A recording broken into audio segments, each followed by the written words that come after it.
Olá, como vocês estão? Espero que todos estejam bem. Vamos aí então para a nossa reflexão do dia, né? Mais uma aí, em nome de Jesus. E hoje o que eu quero falar com vocês está lá em Eclesiastes 4.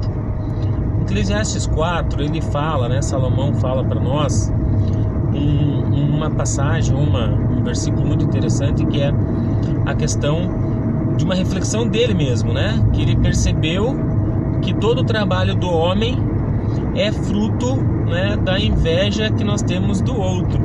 Ou seja, tudo aquilo que nós fazemos é motivado pela inveja, né, pela cobiça que nós temos do próximo, que nós temos do outro.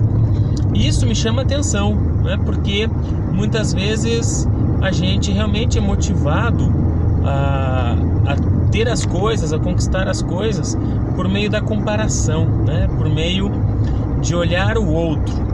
E esses dias, né, eu fiquei me perguntando, mas por que isso, né? E aí me veio algo na minha mente que eu quero compartilhar com vocês nessa reflexão. É quando Salomão fala, né, que todo o esforço, todo o trabalho, né, ele é fruto da inveja, da cobiça, né? E aí ele termina assim, isso é como correr atrás do vento, né? Isso, ou seja, não resolve nada.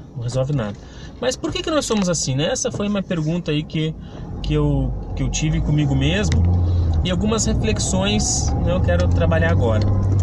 Uma delas, por exemplo, é a própria questão da educação familiar.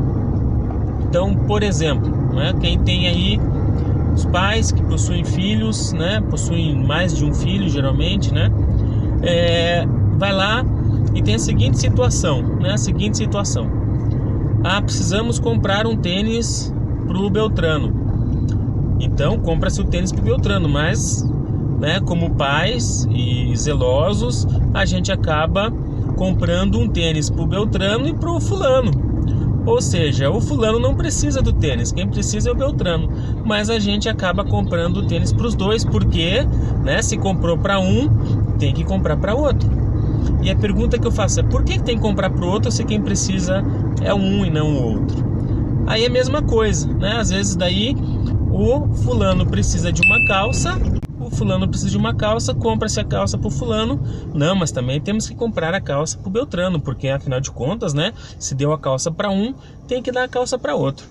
E essa é a educação que a gente, né, que nós pais acabamos tendo nos dias de hoje. A partir do momento que compra-se algo para um dos filhos, automaticamente nós temos a obrigação de comprar para o outro filho. E aí nós nos tornamos reféns dos filhos.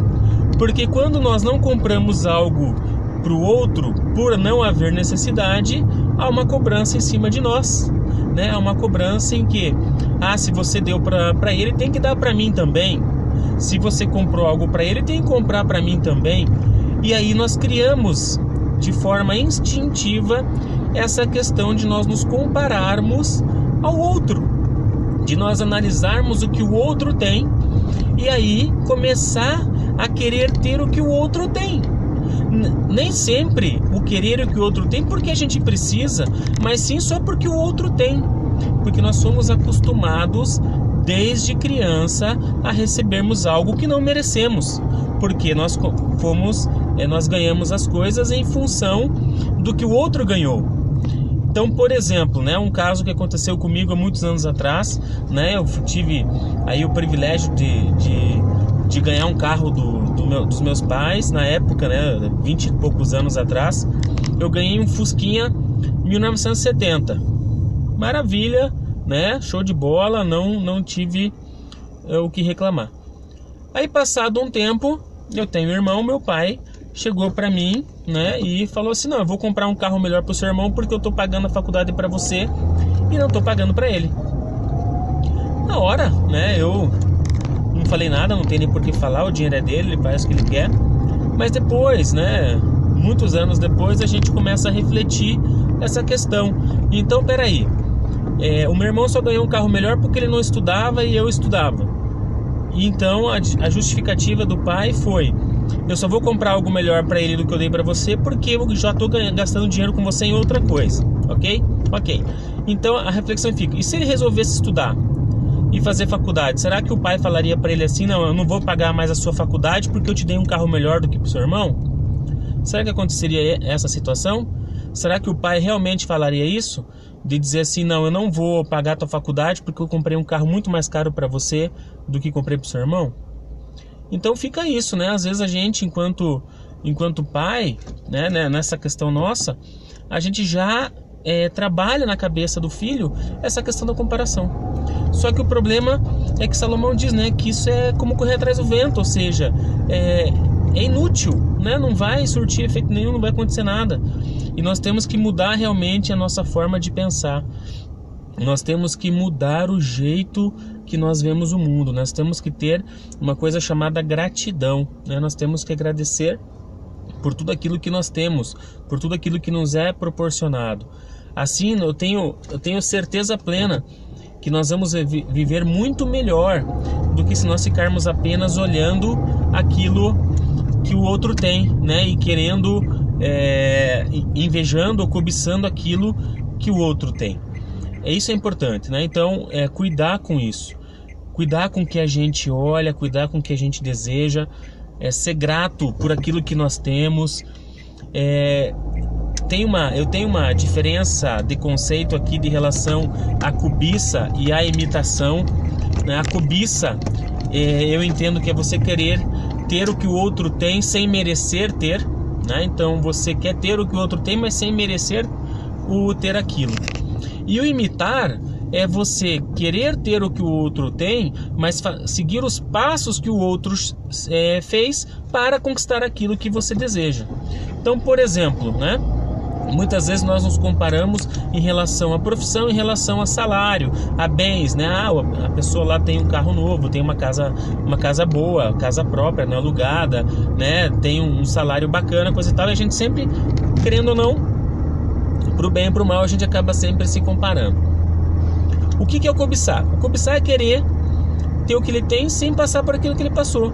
Ou seja, ele estudou uma faculdade mais rigorosa, né? Fez aí vários concursos ou entrevistas de emprego, conseguiu entrar numa empresa num certo nível, foi conquistando por mérito outros cargos, conseguiu, né, guardar dinheiro, foi disciplinado, não ia para balada, não ia para festa, não ia para nada, guardava o dinheiro porque ele tinha um planejamento para ter as coisas.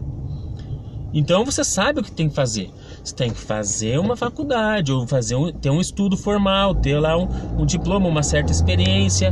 Você tem que guardar dinheiro, você tem que se disciplinar, não ficar gastando tudo em festa, em balada, em bagunça e coisa e tal. Que no X tempo você vai ter as coisas que aquela pessoa também tem. Então isso é imitar. O cobiçar é simplesmente querer ter sem querer passar por aquilo. E Salomão nos dá isso lá no Eclesiastes 4, né, de que a gente só fica olhando que a força do nosso trabalho é fruto da inveja, né, que nós temos do próximo. Ou seja, nós trabalhamos e nos esforçamos para ser mais do que o outro e não para efetivamente algo que nós precisamos, né, algo que nós necessitamos. Então fica essa reflexão para nós hoje, né, que nós possamos realmente entender essa questão da imitação, essa questão da cobiça, né? Entender que nós também, enquanto seres humanos, nós somos e criamos pessoas com esse foco de comparar com o outro e sempre querer dar o mesmo para o outro sem o outro merecer ou sem o outro precisar. Isso é inconsciente nosso, mas nós temos que nos policiarmos em relação a isso, para que as pessoas realmente saibam o significado do pertencimento, a questão do merecimento daquilo, não só tá ganhando porque um outro ganhou, né? Isso acaba aí abalando psicologicamente a gente depois no futuro. Então, gente, um abraço para vocês, um bom restinho de quinta-feira aí, até a nossa próxima reflexão. Um abraço e fiquem com Deus.